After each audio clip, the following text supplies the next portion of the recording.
Bah, elle a été quand même, enfin, le bon côté c'est que ça a été rapide. Il y a eu une prise en compte assez rapide de la pandémie de sida par les responsables internationaux.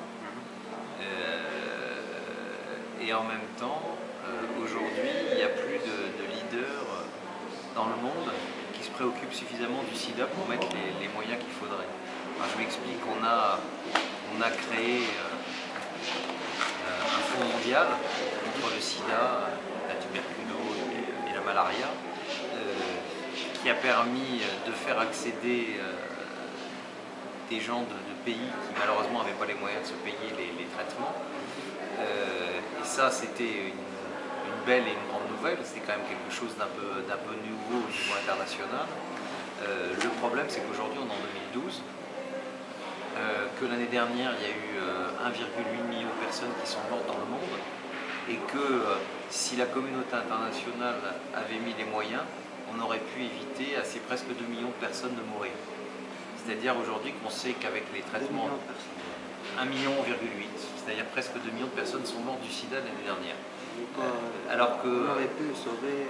ça veut dire que la grande majorité aurait pu être sauvée, parce qu'aujourd'hui on sait qu'avec les traitements antirétroviraux, je vais dire que on peut vivre très très longtemps avec le sida, voire ne pas mourir du sida, mourir d'autre chose.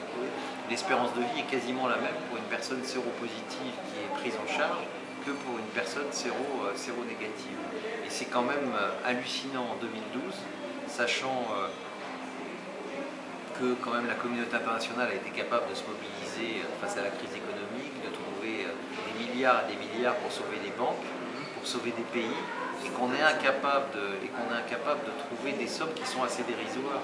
On sait qu'aujourd'hui, avec 25 milliards de dollars par an, on pourrait soigner toutes les personnes qui en ont besoin. Et on n'arrive pas à trouver cette somme-là.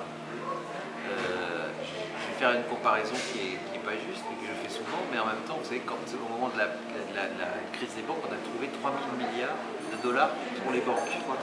Voilà. Donc vous imaginez ce que c'est que ces petits 25 milliards de dollars par an. Eh bien, on trouverait cet argent-là, on sauverait ces 2 millions de personnes, et même si on arrivait à mettre toutes les personnes sous traitement, on sait qu'aujourd'hui, dans 40 ans, le sida pourrait disparaître.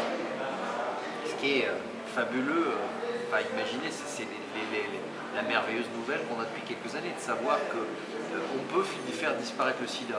Mais il faut à côté qu'on mette l'argent.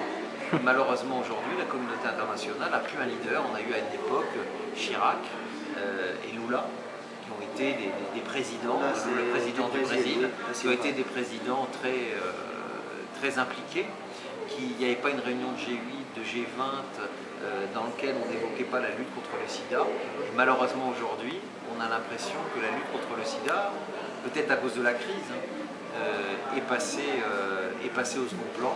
Et pendant ce temps-là, il y a des gens qui meurent dans le sud notamment, La France. et en Afrique particulièrement, dans une indifférence glacée. Donc de l'optimisme parce que on s'est donné les moyens, en tout cas de mettre un jour l'accès universel à la prévention et au traitement, mais en même temps on perd des années et des années, et donc on laisse mourir des hommes et des femmes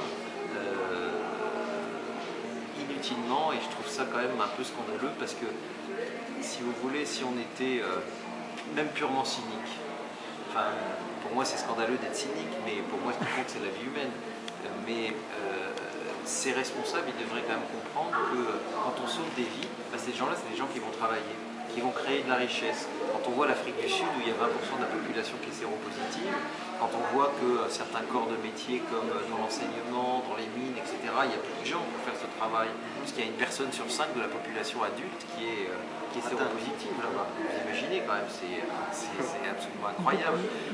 Si tous les gens avaient, alors maintenant l'Afrique du Sud, ça va mieux, ils accèdent enfin au traitement, mais si tous ces gens accèdent au traitement, ils ne mourraient pas, donc en plus ils seraient efficaces en termes économiques. Donc on voit que c'est en plus un très mauvais, très mauvais calcul. Au-delà de ce qui pour moi est le plus important, c'est-à-dire le respect de la vie humaine.